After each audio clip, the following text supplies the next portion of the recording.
है। नाम बहुत बड़ा धन है, नाम सब कुछ है। मतलब हम लोग उस पर विचार नहीं कर पा रहे।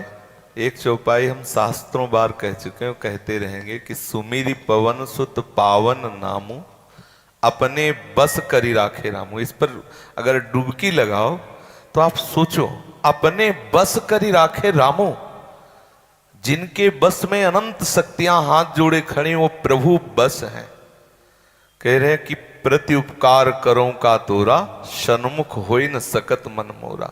तुम संतात उरिन में नाए। नाम बहुत सबसे श्रेष्ठ सब कुछ नाम है। अगर हम निरंतर नाम जप करते रहे तो खुद पता चल जाएगा।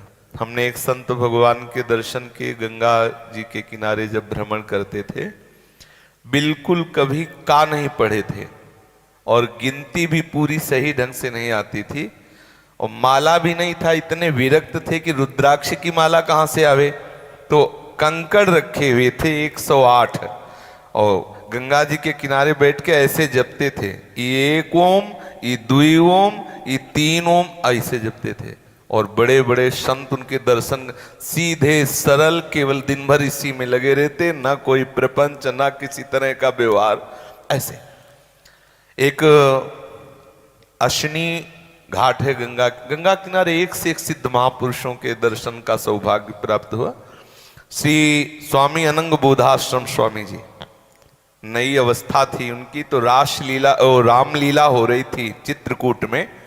चित्रकूट के ही आसपास का कहीं उनका शरीर होगा, तो नई अवस्था थी, ब्राह्मण परिवार में जन्म हुआ था। तो जीव उन्होंने रामलीला में देखा कि भगवान श्री राम को 14 वर्ष का वनवास हो गया, तो सह नहीं पाए, विकल हो गए। उनका जो हमारे प्रभु वनवास चले गए तो मेरा जीवन किस काम का। भावुक भक्तों का चिंतन एक अलग होता है, उनको लीला कोई लौकिक थोड़ी दिखाई दे रही थी। वो इतना विकल हो गए कि बस वहीं से उठे और गंगा का किनारा पकड़ा। और चित्रकूट के वासी जब गंगा किनारे भ्रमण, तो स्वामी शंकरानंद सरस्वती जी महाराज बड़े सिद्ध ब्रह्मबोध संपन्न महापुरुष थे। उनके चरणों में लिपट के रोए कि अब मैं ना तो घर जा सकता हूं और ना मुझे परमार्थ का ज्ञान है। मेरे प्रभु 14 वर्ष वनवास रहे, मैं आजीवन वनवास करूंगा। देखो भगवान कैसे घसीटते हैं। तो उनका बेटा फिर तो सन्यास लेना होगा। बोले जी गुरुदेव। तो सन्यास की पद्धति है कि पूरा निर्वस्त्र कर दिया जाता है गंगा जी में खड़ा करके। जो वाराणसी का सन्यास धर्म है उसमें एकदम दिगंबर कर दिया जाता है और हाथ उठा के गंगा जी में कहा जाता है कि बोलो तुम्हारा कोई है, और तो वो बोलता है नारायण के सिवा, हरि के सिवा मेरा कोई नहीं। फिर उसका संस्कार प्रारंभ होता है। तो उनका जब संस्कार हुआ तो इसके बाद फिर लंगोटी दी जाती। तब उन्होंने कहा कि नहीं, अब नहीं, एक बार उतार दिया, अब नहीं।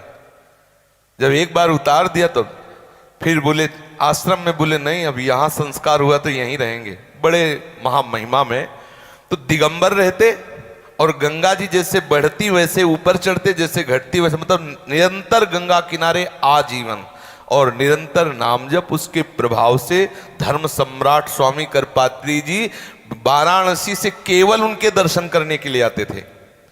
श्री अनंग बोधाश्रम स्वामी जी उनको कहते, एकदम दिगंबर हर समय। नाम से क्या नहीं हो सकता। अगर हम निरंतर नाम जप करें तो ऐसा वैराग्य होगा कि पढ़ने लिखने से वो वैराग्य नहीं होता जो नाम से होता है।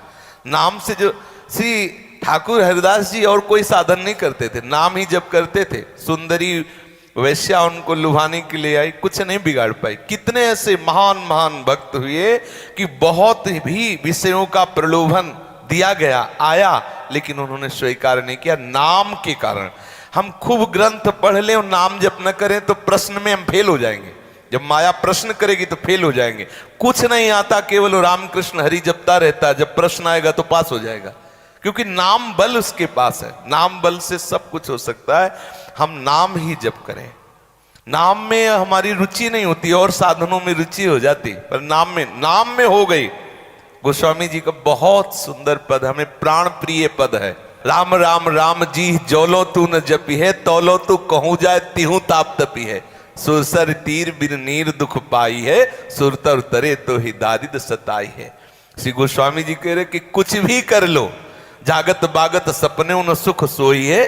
और जुग जुग जन्म जन्म जग रोइए, छूटिबे के जतन विशेष बांधे जाएगो, होए है विष भोजन जो सुधा सानि खाएगो। ऐसे कि अगर भगवान नाम जप नहीं तो जो भी अन्य साधन है छूटिबे के जतन विशेष बांधे, वो तेरे को बंधन ही प्राप्त होगा, क्योंकि वो शुभ बंधन होगा। पर वास्तविक जो मोक्ष है, वास्तविक जो प्रेम है, वो नाम से प्राप्त होगा। निरंतर नाम रटना चाहिए।